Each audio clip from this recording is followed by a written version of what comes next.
আমরা সবাই অভিনয় করি, আমরা সবাই কম বেশি অভিনয় করি।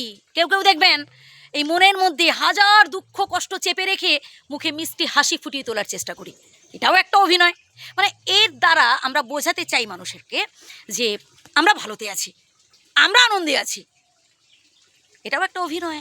আবার কেউ কেউ দেখবেন তার জীবনে কোনো কিছুর অভাব নেই, টাকা পয়সা বাড়ি গাড়ি সব কিছু আছে, সব আছে, তবুও দেখবেন সে ভাই হাসতে জানে না, তার মুখে সবসময় নেই আর নেই, তার মনে বড্ড অভাব, এটাও একটা অভিনয়। এই মানুষগুলো দেখবেন হয়তো বাড়িতে কেউ সাহায্য চাইতে এসেছে, কোনো হয়তো দিন ভিখারি এসেছে, তাকে দূর দূর করে দাঁড়িয়ে দেবে।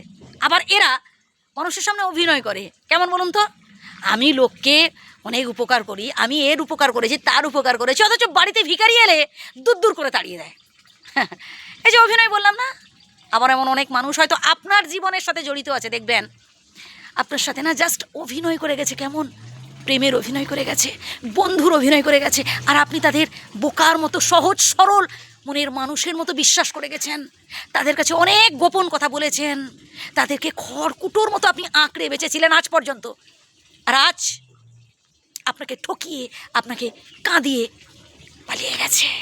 এরকম অনেক মানুষের জীবনে রয়েছে ভাই, হয়তো আপনার জীবনেও থাকতে পারে। এটাও একটা অভিনয়, ভালোবাসার অভিনয়। আসলে আমরা যে যত অভিনয় করি না কেন, একটা সময় ঠিক ধরা পড়ে যাব।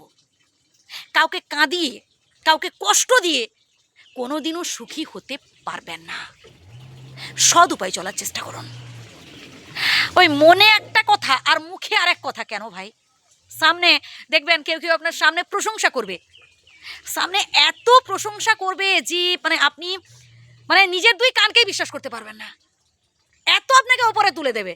আর তারপর দেখবেন পরক্ষণেই পেছনে আপনার ক্ষতি করার চেষ্টা করছে, আপনাকে থামানোর চেষ্টা করছে, আপনার নিন্দা করছে, এর কাছে ওর কাছে আপনার কুৎসা বলছে, আপনার সম্বন্ধে খারাপ খারাপ মন্তব্য করছে পেছনে। এটাও একটা অভিনয়। আর বেশিরভাগ বদমাশ মানুষ কারা জানেন? যাদের সাথে আপনি একসাথেই আছেন, যাদের সাথে এক টেবিলে খাচ্ছেন, এরাই কিন্তু বেশি ডেঞ্জারাস মানুষ। এদের মধ্যে কেউ কেউ দেখবেন এরা আপনার ক্ষতি করার চেষ্টা করছে, এরাই হয় ঘর শত্রু বিভীষণ। এরা কি করবে? আপনার গোপন কথাগুলো তো জেনে নিল, আপনার দুর্বলতা কোথায় এটা তো বুঝে নিল, তারপর প্রতি পদক্ষেপে খেপে আপনার এই দুর্বলতার সুযোগ নেবে। তাই নিজেকে না পাওয়ারফুল করে তুলুন, একদম শক্তিশালী করে তুলুন। মনের সমস্ত দুঃখ কষ্টের কথা স্বয়ং বিধাতাকে জানান, মানুষকে নয় ভাই। মানুষ বড্ড বেঈমান, বড্ড স্বার্থপর, বুঝলেন? যেই মানুষটাকে ভাই আপনি আপনজন ভাবছেন না, দেখবেন একটা সময় সেই মানুষটাই আপনাকে ঠকিয়ে দিয়ে চলে যাচ্ছে, আপনাকে কাঁদিয়ে চলে যাচ্ছে, আপনাকে অকুল সমুদ্রে ভাসিয়ে চলে যাচ্ছে।